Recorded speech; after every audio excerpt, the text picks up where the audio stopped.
Thanks for joining me this fine morning on Friday. I hope you guys were able to fill out your name tags with something you did that was your favorite thing this week. I was thinking about, the title of All Brands Talk, Great Brands Do, and talking about what doing is and what it means to a brand is what kind of want to share with you guys today, and kind of what we focus on building for clients at Creature. And really all the implications of that and kind of the details and the nuances of what that means as part of a mix that a company might use to connect with people. So I don't know if anybody has a few things. My favorite thing was the robot on the dance floor last night at our Christmas party. So I don't know if anyone else wants to shout out anything that they did. Anybody? No? That's fine. I think that in just thinking about doing and as you go about your life and things, you don't really remember, the best thing I said all week was this. It's more about something you did and the experience of that. And really it's the same thing, for a brand when you're talking about ways to create things in the world or experiences for people to be a part of that'll really stick with somebody and make it memorable. So, I think that's really what it means. So, funny quote from Gandhi: "Man is the sum of his actions of what he has done and what he can do, nothing else." So I guess I'm part robot then, because all that adds up. I think it's the same for a brand, the sum of their actions. What kinds of things and decisions and what kind of proof as a person or a brand is given by the things they do. It all accumulates. So this is really kind of what our philosophy is at Creature. This is what we kind of share with prospective clients and try to espouse as kind of the gospel. It's kind of a new thing that we're saying. Before, we used to say the best media space you can buy is in someone's mind. And that was kind of the opening philosophy we had from 10 years ago. That we've kind of evolved to this. I guess it's kind of still true. And we were trying to get sticky in someone's mind and be there, be invited in, to a consumer's mind. You have to create a deeper experience versus talking at them. So kind of a two-way conversation. So we look at what it means to do. It's really kind of creating a brand of action and creating experiences that people can be a part of on a much deeper level. So I just kind of want to share a few things that we've done at Creature as examples, and then kind of talk about some of the questions around that, some of the other things that brands might do. Then we just kind of a little bit of a discussion on that as well. So effort to kind of define this, just a few principles that we live by. So doing turns brands from nouns into verbs. And really, one of the best examples we have is working with JanSport. We've been working with them for a few years, and really all we decided to do for them, they don't have a ton of money, when you don't have a ton of money, it's actually these kinds of experiences can be the best thing you can do. So really all we do for them is one experience after another. So we kind of create these things out in the world that end up yielding a lot of content, a lot of images and video and social pieces. This one in particular was at Bonnaroo. And so instead of just kind of setting up a sponsor's tent and giving away something, we created these big walls of canvas that they make their backpacks out of, and people were able to come and actually paint all over these canvases, and then we were able to turn them into backpacks basically, and so they were kind of a one-of-a-kind keepsake from that show in that moment, and people could kind of tag their piece of art on the canvas right there on site, and so you could kind of write your name and a little something about your piece on there, so it was kind of immortalized. So another way to kind of online meets offline. And there's just some of the examples of how it works. So you can see part of the canvas becoming a pack at the end. So it was kind of a nice full circle, a lot of touch points, a lot of kind of depth to the idea.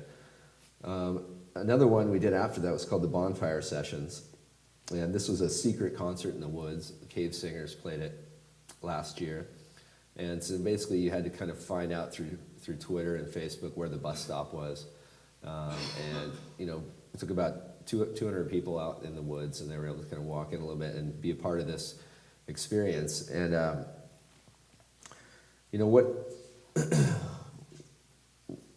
what it was that really kind of helps connect with people, I think, is when you give people, you have to give people kind of enough to get them to give back to you. So I think it's just when you ask people to be a part of your brand, what are you kind of giving them in return? And this is, a free concert, really, and a chance to be involved in kind of the hunt of it and do something kind of exclusive. And, even though it's 200 people, you get a lot more expanse when those people are talking about it to others. So we did these in a couple more cities for that brand, and really, that's all we do for JamSport is these events that end up yielding a lot of material that you can use in photo shoots and any of their other marketing. So it's kind of this thing at the center that has all this yield off of it. So doing is the heart of your social media strategy. So really, if you think about, posting in general and what people do, it's, when you're looking at Facebook, it's fun to see when people post about things they're doing versus just something they said. So, I think if you're always doing something, you have something interesting to say. It's really that simple. So for Seattle's Best Coffee, we did this thing called Declare Your Level Show. We created this line of coffees for 1, 2, 3, 4, 5 as far as light to dark, and a chance for people to kind of express what they thought they were and put a little info. And we teamed up with Second City in Chicago to do kind of an improv 24-hour thing on Facebook. And really the goal here was just to get their fan base up. I think they had about 13,000 fans when we started, and most of them were in the Philippines for some reason.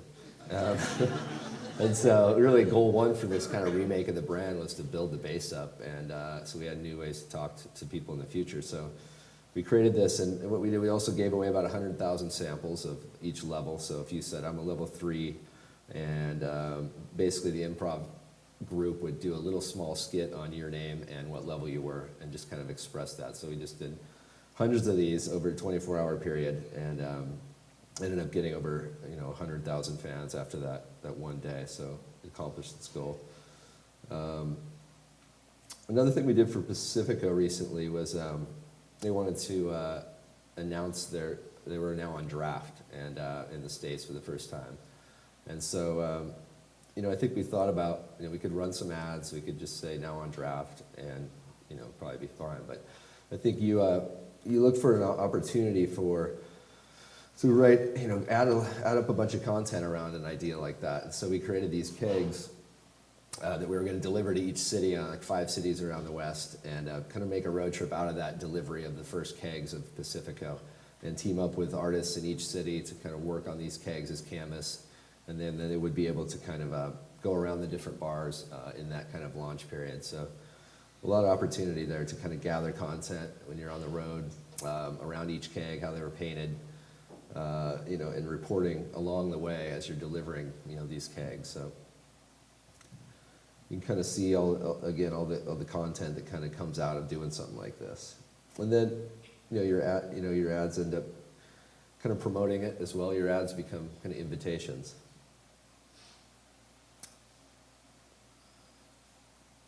Doing kind of proves what you're trying to say. I think it's a lot of proof. When you actually can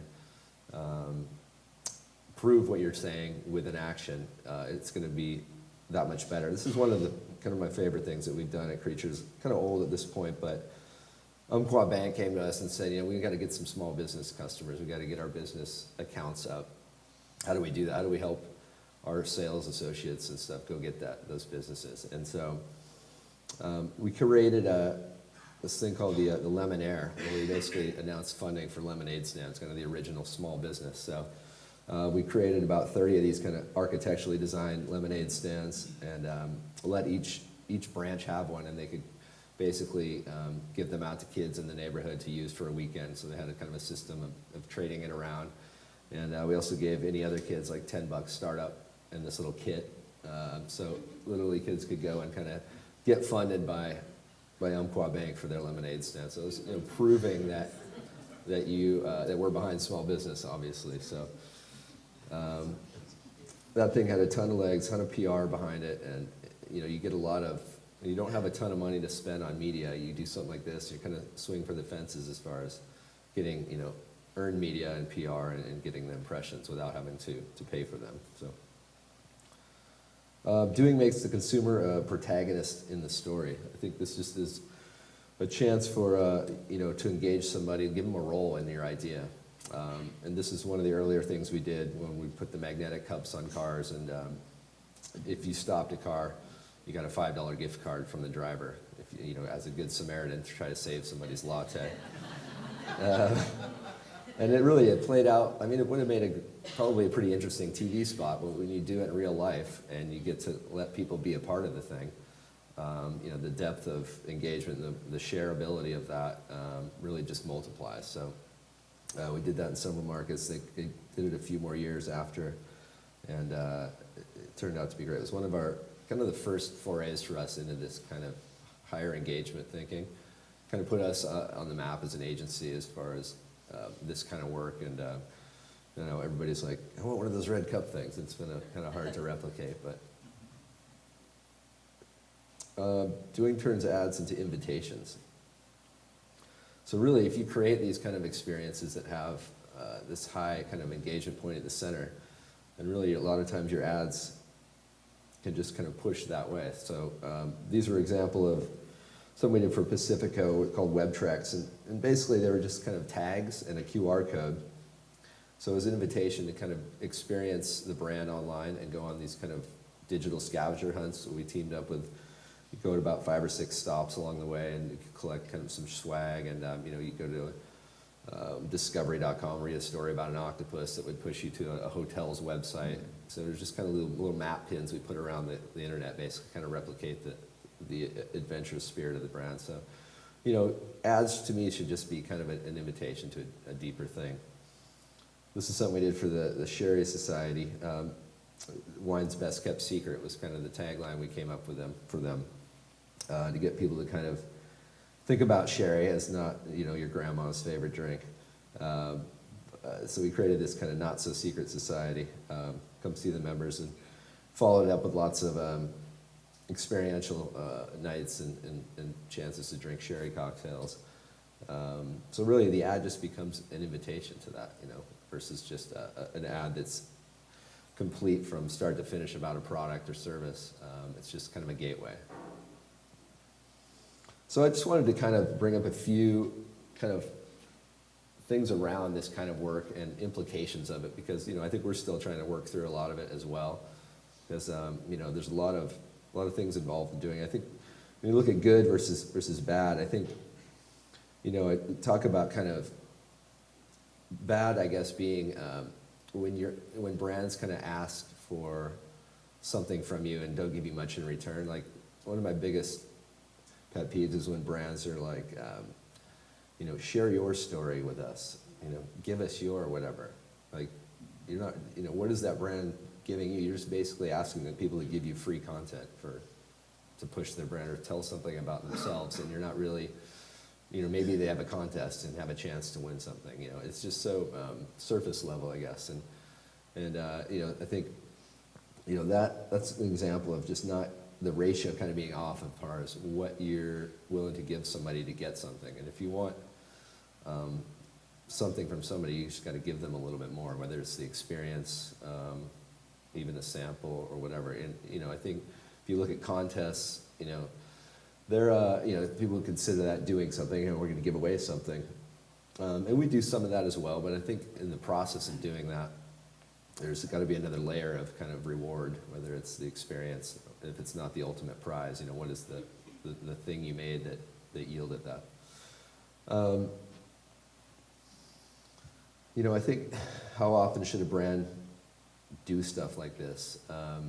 It depends kind of on the size of the company. If you're looking at, if you look like a great brand like Apple, you don't think of them doing many of these kinds of things that I showed you, because, I think, but if you look at their stores, really that was that was a great moment for them in doing something that had a huge level of experience, and it really transformed retail from the Genius bars to the way that you are able to go in and touch and feel and play with their products. It really is kind of an experience in and of itself every day. And so they did that kind of big thing at one point. And you know, when you're a brand like that, you know, yes, you don't have to do as much kind of culture building around when you have a thing like that. But if you're an Umpqua, if you don't have maybe a superior of a product, you know, there's a chance to kind of keep rolling these up and accumulating them. So Umpqua Bank, you know, something like that, they might do something like this every quarter or so. And I think we kind of push our clients to kind of constantly have another story to tell.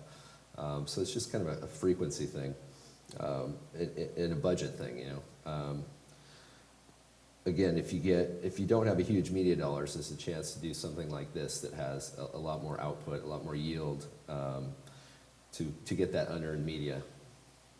How do you do it for clients and still make money? You know, I think there's massive man hours in some of these projects, and when you take them on, you have to kind of figure out ways to kind of R&D them and understand that the payoff in the end is going to yield a lot of content, a lot of pieces. So you start thinking about what you might spend on media and kind of put it back into the project. So, you know, I think we're still obviously, you know, trying to work through this and figure out what's the implications of doing something like this are, because, you know, it used to be so much easier to just kind of write an ad, place it, and take your percentage off of it. But now you have to get a lot more people involved, and so we're still kind of, you know, working through that. I'd be curious to know kind of what you guys are feeling around that area as well.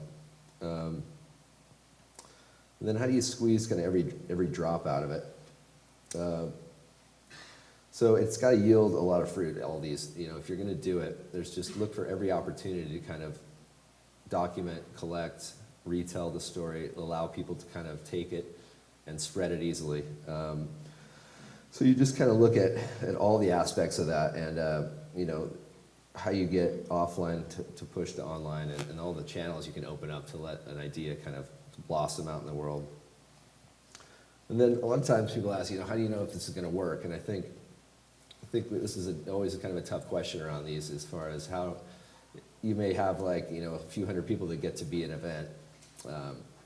Is that a lot of impressions? No, not person to person, but if you think about how, you know, what you're looking to get out of it, and if you're looking to get a fan base up on Facebook, or if you're just looking to create a bunch of content, you know, you just kind of try to come to the terms with the client in the beginning about what the expectation is. But I think more and more brands are kind of seeing this deep engagement and the power of it and the way it can spread. So we're not challenged as much as we used to be on, does this kind of new style work at all? So, but you know, another thing I'd certainly love to discuss with you guys and kind of figure out what you're hearing on that side of it, because it's definitely an ongoing conversation, because it gets kind of harder to measure for sure than a typical, you know, banner ad or something like that. So a few implications there. So that's kind of gives you a little kind of bit of an idea of the kinds of things that we're doing and kind of believe in, and at kind of deeper level, and what it means to make that kind of work today. So, you know, I'd certainly like to answer any questions from you guys, and, you know, have the discussion part of this as well before we get going. So, any questions out there? Yes. I would love to zero in on that comment you were making about, you know, how do you make money out of doing something like this? I mean, what would you say was your most complex project of the ones that you showcased? Yeah, you know, I think probably, you know, when you look at some of the JanSport work, when you're, or yeah, I guess probably, you know, when you look at the Umpqua Bank, there's a lot of investment in some of the parts and pieces of that thing, and for a small company, they're like, okay, we're really going to do this, you know, and what's kind of the turnkey aspect of it, and us kind of taking it all. But, you know, I think, you know, you just basically try to estimate kind of the project man hours, and a lot of it is you have to build in a little bit of an R&D phase that you have to kind of sell to the client as well. because you have to kind of present these ideas with a bit of reality to them. Like, can we actually do this? Is the question, and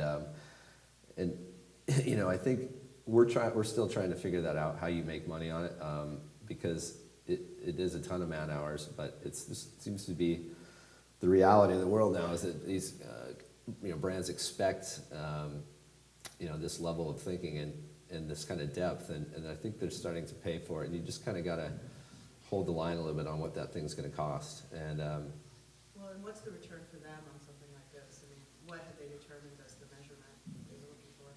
yeah, well, something like this was purely, we need to up our accounts in the business sector, and they were able to look at that as a result of this campaign. Was there a direct correlation that you were able to trace? Yeah, there was. They were up over, I think, I can't remember the exact number, but there were 1,200 new accounts based on, you know, a 3-month run of this. So they were really happy with what happened, and you're able to kind of give your sales staff something to talk about too when they need to make a cold call or something. Like, did you see this that we're doing out in the world? And so there's other ways it kind of works for people. So you kind of get more constituents liking an idea like this and getting behind it, and you kind of see what it does for a company culturally as well as effectiveness. So, yeah. How does it work for like budget and time? I mean, not budget, time. Because obviously, you know, they want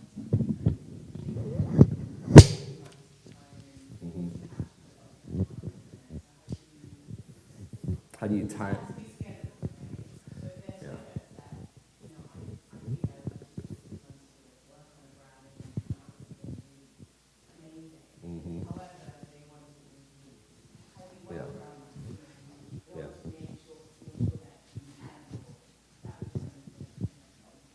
Yeah. How do you get the proper time to do something like this? Yeah.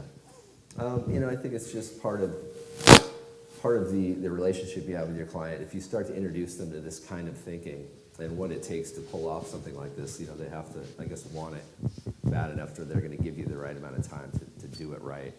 Because a lot of things can be done wrong, and it's just kind of disappears into the ether, and you know, it doesn't have the effectiveness. So I think you really got to kind of build a momentum plan around these kind of ideas too. Like, we're going to introduce it this way, we're going to attract people this way, and kind of build a bit of a look into the future on a calendar. We call them momentum plans, really. And if you just show somebody the arc of an idea like this, even after it, what happens, and how it's spread, and the whole lifespan. These things have kind of lifespans to them. So I think if you just kind of show someone, when you do an idea like this is what happens in the world, I guess. This is the reaction, the chain of things that happen, and what you can expect from that. So I think if you kind of paint that picture for them, then, you know, if they can't do it right now, they might do it on their next thing, product, or whatever it is.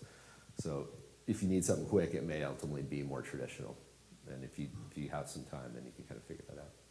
Yeah. So seeing this is a relatively new approach and way of thinking about this, how do you plot out that arc of how things are going to work out, considering that, you know, there's not a lot of stories that have been developed and written about where this actually goes. Yeah. How do you get there? How do you sell that when it's very blue sky? Yeah. Yeah. Well, I think early on we were doing it a little more by the seat of our pants as we were building case studies. So I think it's, once you have a few examples, you know, you can kind of say, here's what we learned from this. Here's kind of how this went.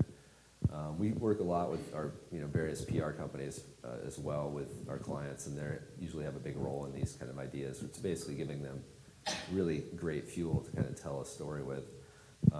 So, you know, you kind of almost write the press release you would love to see at the end of this thing, and then back up from there and try to, like, make that happen. So it's like, okay, if that's the reaction we want at the end of the day, people saying out in the world, you know, how are we going to build towards that and make an experience that people would write about? So yeah, that's kind of how we approach it.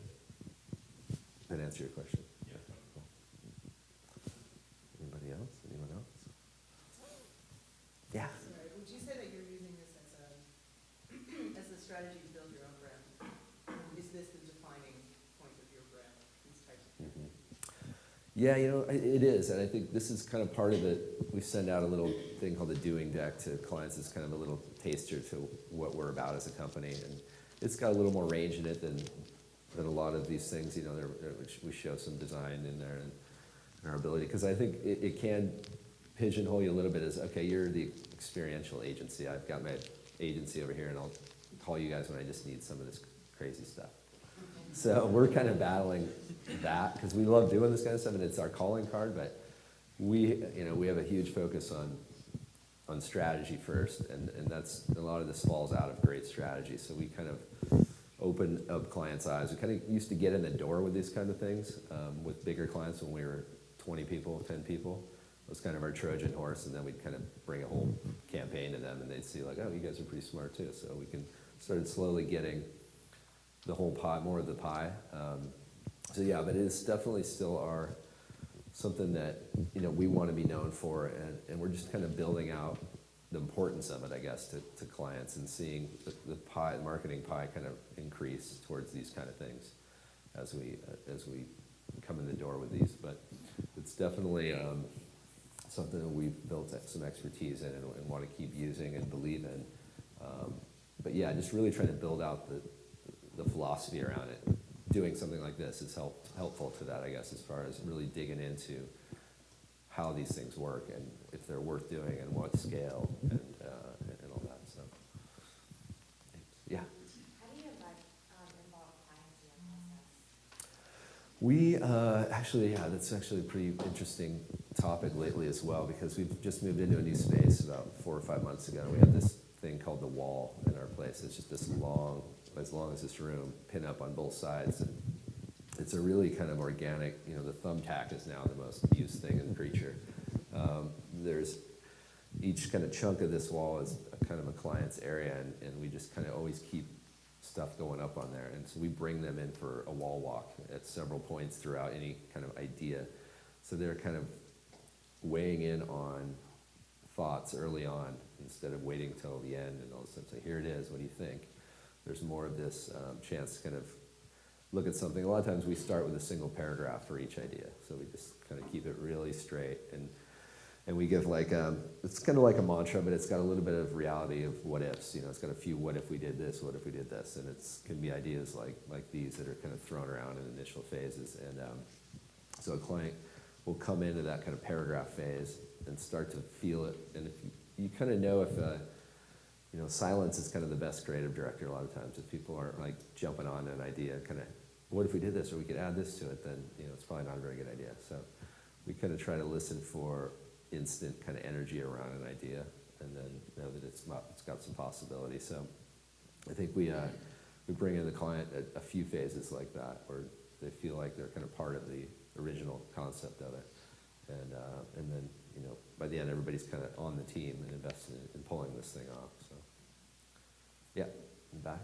Yeah, how many meetings, I guess, of course, this can vary depending on the client and how rigid they are. A bank might be different, but how many meetings are you finding on average, touch points with clients before getting them on board? Just, and kind of how would you see that going on in terms of man hours? As far as kind of getting them into an idea like this,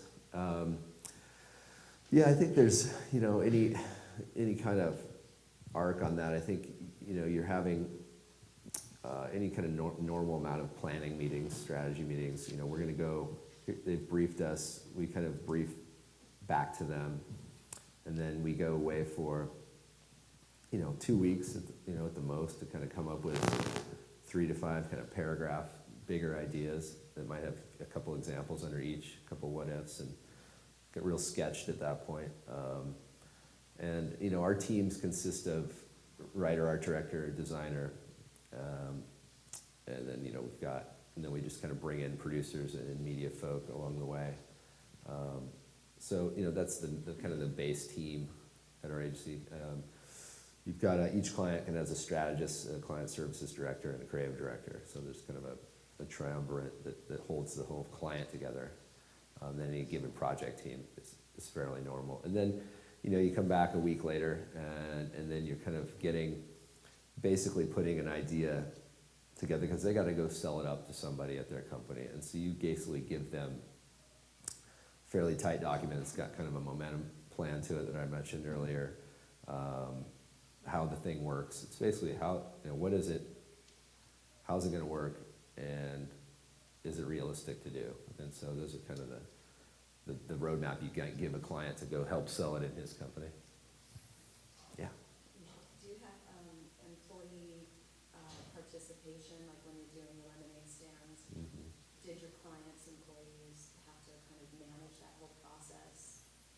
Right. We kind of built a kit out for each branch, and yeah, we made it as easy as we could for them to kind of operate the program, and as far as getting the lemonade stand out and getting it back in and getting it. There's a lot of logistics with this particular idea, but yeah, I think asking them to buy in and execute it and get excited about it. So there's a little bit of pre-sell within the company as well on something like this that you try to help your client do with the people that have to kind of execute. But I think you try to make these things as turnkey as possible, so it's not a burden on anybody at the company, but you try to get them excited about it as best you can, so that they do want to play with it, because they got to believe in doing this kind of thing as well. Yeah. How involved is design and strategy? How involved is design? And strategy? Yeah, that's a good question. We've built up a pretty robust design studio. They're real great thinkers down there as well, and I think that's why we decided to kind of bring a designer in from day one to pair with a writer art director. And generally, they'll go kind of start the visual exploration for an idea early on, just kind of playing on that side while the narrative's kind of being built by the writer and art director. The designer's kind of building the visual narrative alongside.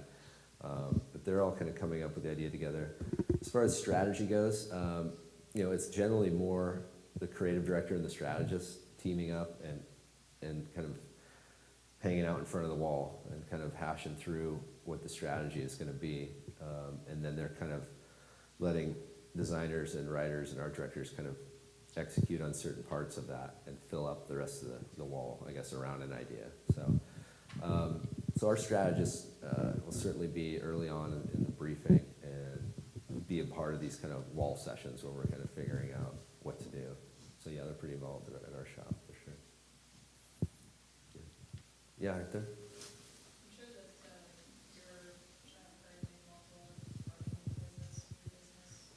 How much of your time do you actually get involved with your task? Yeah, it's not as much for sure anymore. It's definitely a lot of emailing and meetings.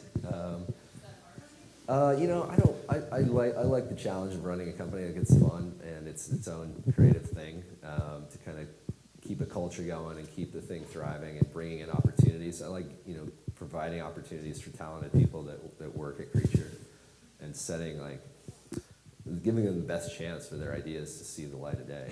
And I guess that's kind of vetting opportunities and managing relationships up here so that people are open to the kind of thinking we're going to bring them. So I don't miss the white paper too much, because a lot of times we'll always get a chance to kind of put some magic dust on stuff here and there, as far as kind of, we're thinking of this, and say, well, what if you kind of did it this way a little bit? So I think there's a lot of chance to kind of direct things along and feel like, you helped that idea quite a bit. So, yeah, and I think so, sometimes you miss the chance to completely originate an idea, but it's fun to kind of plus other people's work a little bit too and help mentor other people's ideas at this point. So I kind of like that. In the back, yeah.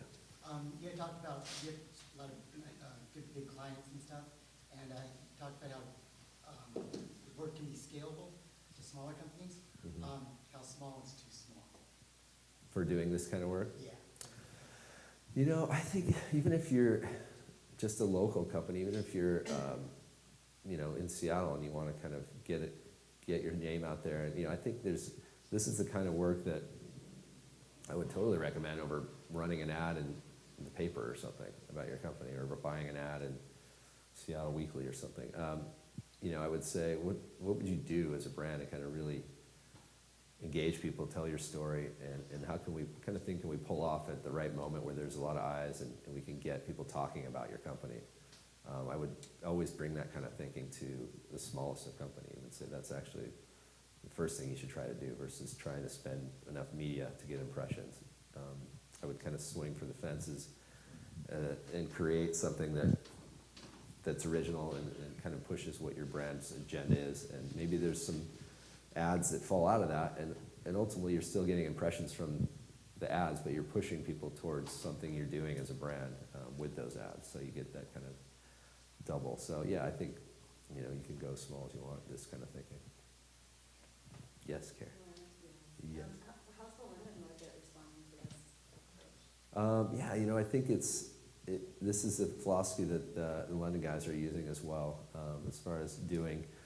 And, I think advertising over there it's a little bit different. It's a little more, people like to see TV ads a lot more over there, to respect the whole kind of traditional advertising medium. But I think there's a lot of momentum for this kind of higher engagement stuff that we're finding over there. Those guys are taking this out, and they're winning business now based on this. So, yeah, I think it's playing pretty well. I think it was a little behind America actually as far as this kind of thinking goes, just because the culture of advertising is a little more entrenched of it. It's not an evil like it can be seen here by people. So. I think they were slower to kind of start doing this kind of stuff, but yeah, the marketing mix is changing over there too. Yeah. As you build a number of successful projects like this, do you find new clients coming to you saying, I saw that Red Cup campaign, can we do this exact same thing, or do they value your thinking and trying to strategize for their specific company? Yeah, it's definitely more like what you did for those brands. Can we have something similar? But we definitely every challenge needs a unique solution, and I think we kind of say we're the creature the problem requires, and it's kind of in our name that everything's going to be its own thing, and we don't replicate a lot, which is something we're also trying to figure out is how can we put a process to some of this that is more replicatable, because when you have to start remake everything totally originally, I guess we're trying to figure out the process to get to original ideas that we can more quickly stamp out and replicate to speed up the thing, make sure it works here, and here, and regardless of the idea. So, but yeah, people definitely coming to us for this kind of thinking, and then I think we're always bringing these kind of doing ideas into the mix. We kind of plot out an action plan that has kind of emotional and logical media and kind of the balance of that, and then there's these kind of things that are plotted against it, as well as let's do a digital presence here, let's run an ad here, let's do this, but let's have these kind of few times a year have these kind of events that are kind of these big blips on that map. So yeah. Have you had any happy accidents or gone through a process and it's gone wrong, but yeah, I'm much better? Let's see. Yeah, there definitely things happen for sure. I'm trying to think of any specific surprises. I think we built like a big bar made out of ice for Starbucks in New York, and it was the summer, and so it was like, how long is this thing actually going to last? But it actually ultimately became part of the story that the speed of this thing's melting.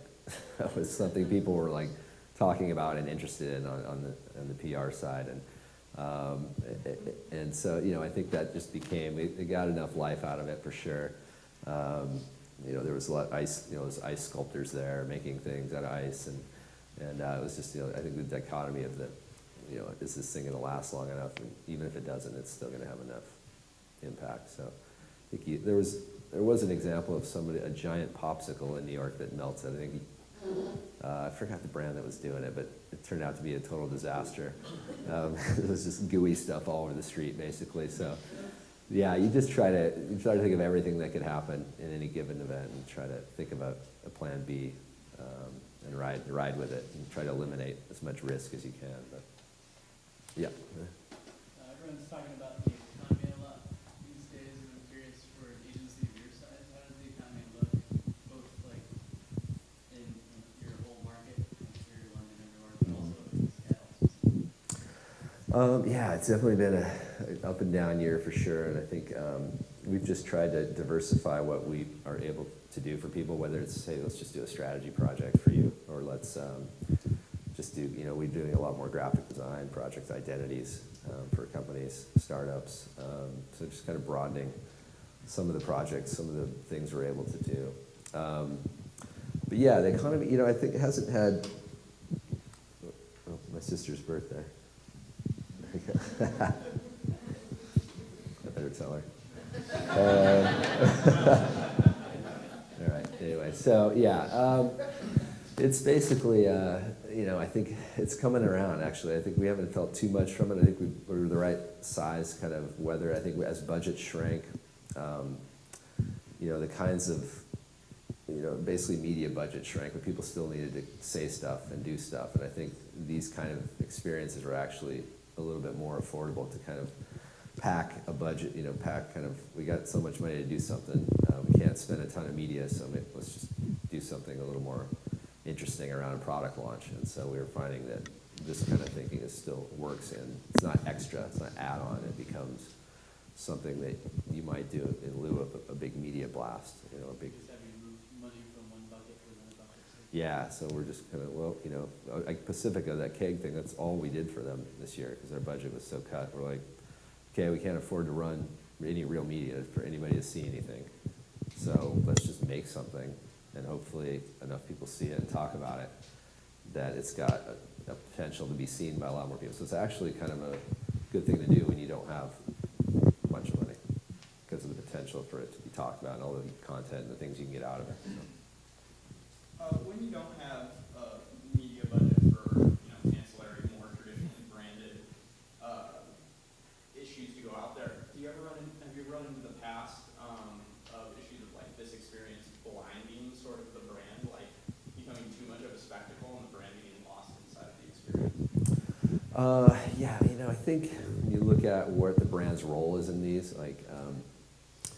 you have to kind of align what you're doing with, I guess everybody has to be having a good time. The brand, the people that's part of it, and if everybody is, I think you're able to share in the moment, and I think people give you credit for that. And I think, so if that Cave Singers thing we did for Janice, where they could have just given the free concert out in the street, and people would have dug it, but they probably wouldn't have known who put it on or cared that much. It would have been just somebody sponsored this concert. So if you can kind of make something that's, instead we put the concert in the woods, where you bring a backpack generally, you think about the brand and their role in that environment and that idea.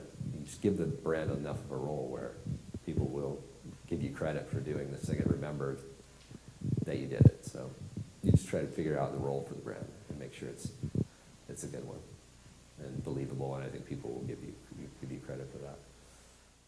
But yeah, you can't force, you don't want to ever feel like you're selling to anybody in these kind of scenarios.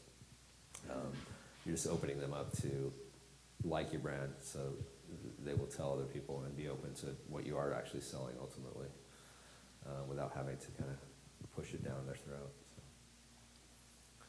Yeah. How do you bring a client along with you when you're trying to do a stunt or engagement like this, and their expectations or goals are really quantifiable? Like, I want to get X amount of new customers or sales increase by the end of the year, and you're telling me you want to do a stunt. How do I rationalize that? Yeah, it's definitely, it's a great question, because it's really, some people come in a little more willing to do this kind of stuff than others, for sure, or they have, the ROI of the thing, and what do you, I guess we really try to kind of figure out what ultimately they do want to get out of it. What are the agreed upon metrics? Do you want to get fans? Do you want to sell this many more items? What is it you want to do? So you kind of agree on that, and then, I think you just try to kind of map a case for the outcome of this, and you kind of go in together, and as far as what's the upside of this, and agree upon that, and just try to meet that. And sometimes you hit, sometimes you don't. But I think ultimately, if they're getting enough stories and content and pieces for the brand, there's that deliverable as well as this result. So I think you can just think about the whole kit of things that you're getting, and try to kind of come up. It's something that we're still kind of trying to wrestle with. I think certain people come to us through the filter already wanting something like this, so we're not having to work as hard as we used to, because of having done enough of these, and people are attracted to it and they want to do it. But if you're trying to kind of bring it to somebody new, it's going to take a little bit of kind of trust, and just kind of looking around the world at other brands. That a lot of people are spurred on by something their competitor did that was really cool, and they're like, we got to start doing that kind of stuff. What are we doing, So I think there's more of that going on, which should help. If you start bringing up something their competitor did, it might motivate them to do it. And if you start looking at kind of success, and working with their PR firms as well, and getting them on your side as far as if you're both trying to kind of push an idea towards a client. What is it? So yeah, I don't have a great answer for the ROI on these things yet, and I think it's a tough one. Yeah, there's no magic. Like, there's a lot of analytics we do on online traffic based on an idea. There's certainly tons of that. So I think you look for mentions around an idea, and you can get those numbers pretty easily. Set up your dashboard for watching chatter about an idea. That's measurable. And then obviously sales. You look at something that spikes. So there's things you can set up and you try to watch. So yeah. So this majority of your day is probably going out and new business and procuring new work. What is your stance on spec work? You mean when you're pitching something, or? Yeah. Yeah. Or I guess maybe even a new client has approached you. They're sort of farming their new project out to multiple agencies. Yeah. And they've asked you for spec work. Yeah. It's definitely a necessary evil a little bit still. We try to avoid it. We try to kind of keep it on the strategy level. We'll give more speculative kind of strategy more than we will work, because it's so presumptive to just kind of make some work and hope that it hits. So I think we try to kind of keep it on the paragraph level. Like, we'll give you a few thought starters around some strategy around what we understand to be your business problem, and the client or the consumer you're trying to talk to. Kind of the opportunity, the white space opportunity for your brand we see as being this, and here's a couple what ifs, I guess. So we try to keep it fairly taster menu instead of anything really blown out. It's been working pretty well. People, certain pitches you're going to go a little more all out. If you know who you're up against, and you got to show them a little bit more than that, then we'll do that. But yeah, we try to do as little as possible, for sure. Yep. Any other questions? Yeah. Once you've completed the experience and you've got all of these assets, you've got, video, photography, is it part of your process then to go in and look at those assets and then propose new ideas for using them to the client in order to kind of capitalize on all of the energy and momentum they've built? Yeah, I think that's kind of agreed upon in the beginning. Actually, is going to be an aspect of this, because you're looking at rights for all that stuff too as you're doing it. So you kind of have to think about the usage of the assets from the event instead of just an internal video. If you're going to go be able to use, that's certainly a big part of the JanSport thing. They really were like really blown out photo shoots is really what they were. Like, we need a bunch of assets. Okay, instead of a photo shoot, let's create a real event.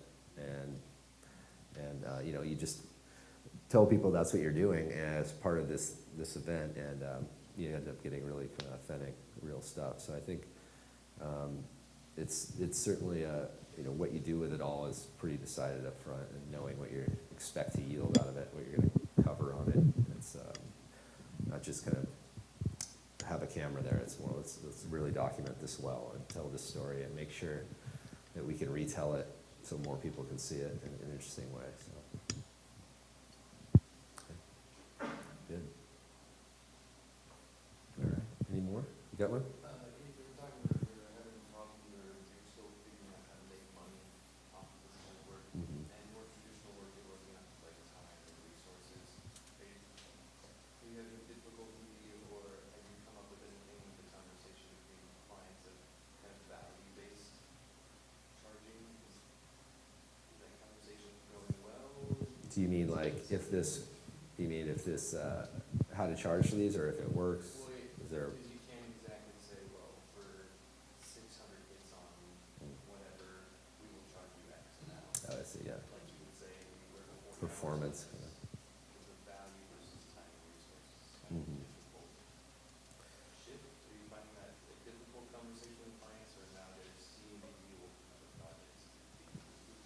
Yeah, we don't put too many, I guess, pay for performance models to this stuff. I think we definitely just try to kind of show what you can get out of this kind of idea and charge enough man hours on top of it, and kind of, I guess it's just creating the model for getting profit off at the end of one of these things, because they can spin out of control a little bit. And so it's a hard thing we've been really kind of trying to help producers figure this stuff out, because they're coming from print broadcast worlds, and now they're trying to figure out how to put an ice cafe in the middle of New York, and how do you make that? What does that cost? What are all the implications of that? So it's taken us a while to figure all that stuff out, and we've built on this knowledge, and we've burned through a few producers for sure, but we're finding the ones that really want to do this kind of stuff, and putting their producer skills onto a whole new challenge, and loving that, and kind of figuring out how to get stuff done. It's not anything of your old relationships, but you're drawing on that, but you're kind of applying it to new things. So it's really kind of getting better at predicting what these things might cost. So I think we're just trying to we basically pooled all of our producers they all sit at one table, and they just share their knowledge, because they all come from different backgrounds, and pretty much you need every aspect of a producer on all of these, because there's digital, there's outside, there's experience, there's probably video of it, so you kind of have a little bit of everything going on there. So we really try to hit our producers early with these ideas and start figuring out the feasibility of them. And then if you do that right, you're going to be able to kind of make some money on it still. So. Yeah. So, okay, this is kind of a two-parter. The first part being, presumably this is the book that draws the majority of the new clients. Right. Right? It, however, sounds like it's not the last battle. Right. Is that accurate? Yes. So the question is then, what do you funnel them to make that is your kind of Mhm. Or if you don't do that, then, are you in the process of trying to convert this into your kind of Yeah. Yeah, it's definitely a hook to bring people in. They're I think you attract clients of this kind of thinking, and then you look at their whole calendar year and where else they need to talk to people in certain ways, and a lot of it, we do end up doing quite a bit of strategy work for them, which is just pure feed time. You're not making anything but a deliverable at the end of the day, but you're kind of figuring out their consumer segments and strategy for the year, and kind of the media strategy. We have a media planning department.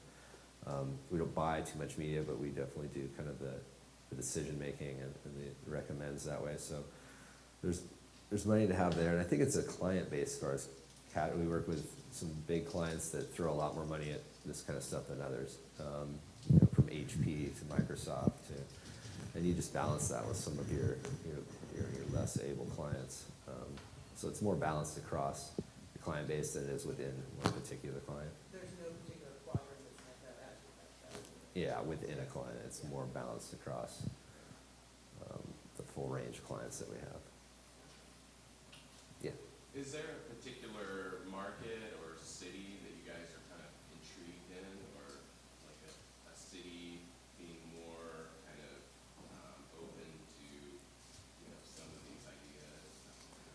I think when you think about where you want to do something, it's hard to stand out in New York, but it's, where the press is. So you kind of think about how you can get, if you're trying to do something nationally, what you can do to galvanize that market. But, I think it's no city in particular. I think it just kind of comes down to where that company you're working with has a strong presence, or, people, or if not, if people need to get awakened to a brand, then you might pick a market to do something in. So I think it's just very case by case. There's really no, I think, anytime you can do something, in your own backyard, you have the resources at hand to be there. If you got to kind of do something in Austin, Texas or something, we certainly partner with a lot of executional partners, but you certainly have to go there and figure that out. But yeah, no, so there's no real city specific. I had another question about the sort of the I guess the it'll come back to me. Okay. Anyone else? Yeah, in the back.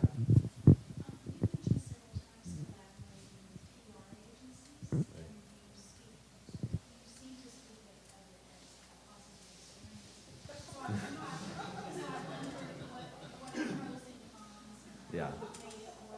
Yeah. Yeah. Yeah, no, I know what you're talking about. Yeah, because there can be a little bit of a turf battle sometimes, because PR companies will try to bring these kinds of ideas to their clients as well.